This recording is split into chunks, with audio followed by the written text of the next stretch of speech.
Hai Sobat Publik News, salam jumpa lagi. Semoga kalian sehat semuanya dan jangan lupa like, komen, dan subscribe. Kali ini kita akan membahas kenapa pesawat bisa terbang. Mungkin Anda pernah bertanya, bagaimana pesawat yang berukuran besar dan berat dapat terangkat dan terbang di angkasa? Untuk mengetahui jawabannya, simak baik-baik penjelasan berikut ini. Untuk Sobat ketahui, pesawat masa kini terbuat dari metal yang menyebabkan bobotnya menjadi berat. Berat pesawat jumbo jenis Boeing 777-300R misalnya, dapat mencapai 150 ton.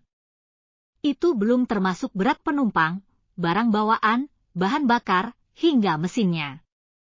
Agar dapat terangkat, cara kerja pesawat pada dasarnya adalah memanipulasi atau menyeimbangkan berbagai gaya yang ada di bumi. Menurut Life Science, ada 4 gaya yang digunakan pesawat untuk dapat terbang, yaitu gaya angkat, gaya gravitasi, gaya hambat, dan gaya dorong. Gaya angkat digunakan untuk mengangkat pesawat. Gaya gravitasi untuk membuat pesawat mendarat dan tetap di tanah. Gaya hambat untuk menghambat pesawat maju.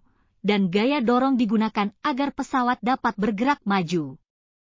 Ketika pesawat sedang diparkir, ada gaya gravitasi dan gaya sembarang dari molekul udara yang menyebabkan pesawat tetap berada di darat. Supaya pesawat ini bisa terangkat, dibutuhkan gaya angkat yang lebih besar daripada gaya gravitasi. Untuk mengakalinya, dibuatlah sayap pesawat yang agak melengkung.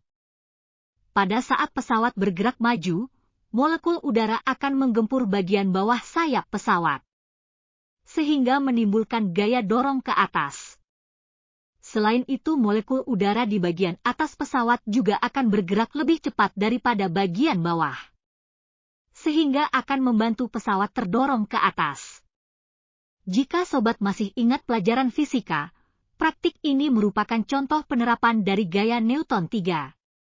Yang menyatakan aksi sama dengan reaksi. Selain soal sayap, dorongan ini juga didapatkan pesawat dari mesin yang membuat pesawat dapat bergerak dengan kecepatan tertentu. Dikutip dari CNN, mesin jet adalah bagian penting yang menempel di bagian sayap pesawat.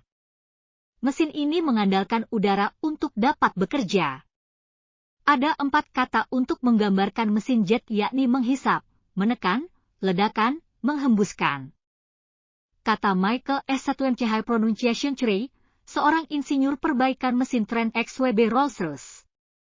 Langkah pertama adalah menghisap. Kipas di bagian depan mesin jet akan menghisap udara. Dan 80% dari udara akan melewati mesin dan meniupkan udara keluar dari belakang. Mesin ini dapat menghisap hampir 57 juta liter udara. Kipas berputar melalui mesin inti yang mengambil 20% bagian udara lainnya dan menekannya. Proses pengompresan ini membuatnya semakin kecil. Kemudian udara akan bercampur dengan bahan bakar dan kemudian dinyalakan melalui pengapian. Proses itulah yang menyebabkan adanya ledakan. Bagian terakhir adalah saat kompresor semakin kecil maka turbinnya semakin besar, yang menghasilkan lebih banyak tenaga. Udara akan melewati dan berputar di setiap langkahnya. Nah, jika sudah tahu cara kerja pesawat agar bisa naik, turun, dan maju, pesawat juga perlu dikendalikan sesuai dengan tujuan penerbangan. Pengendalian ini menggunakan sejumlah perangkat. 1. Aileron. Aileron digunakan pilot ketika pesawat akan berguling ke kanan atau ke kiri. Perangkat ini terletak pada sayap dan bergerak di sumbu longitudinal, yaitu sumbu yang memanjang dari hidung hingga ekor pesawat. Aileron dikendalikan melalui stick control yang berada di kokpit. Pergerakan aileron ini berkebalikan antara sayap kiri dan kanan. Misalnya jika pilot ini berguling ke kanan, pilot harus menggerakkan stick ke kanan sehingga aileron sebelah kanan akan naik dan aileron kiri akan bergerak turun. 2. Elevator. Jika aileron digunakan untuk berguling ke kanan atau kiri, elevator melakukan pitch yaitu menaikkan atau menurunkan hidung pesawat pada sumbu lateral. Elevator ini terletak pada bagian ekor atau horizontal stabilizer. Elevator juga dikendalikan menggunakan stick control yang berada di ruang kokpit. Jika ingin menaikkan hidung pesawat, pilot akan menarik stick control ke belakang. Sebaliknya, jika ingin menurunkan hidung pesawat, pilot mendorong stick control ke depan. 3. Rudder. Terakhir ada rudder yang letaknya ada di ekor pesawat, tepatnya vertical stabilizer. Fungsi ini digunakan pesawat untuk berbelok ke kiri atau ke kanan pada sumbu vertikal pesawat. Berbeda dengan aileron dan elevator, rudder dijalankan menggunakan rudder pedal di kokpit.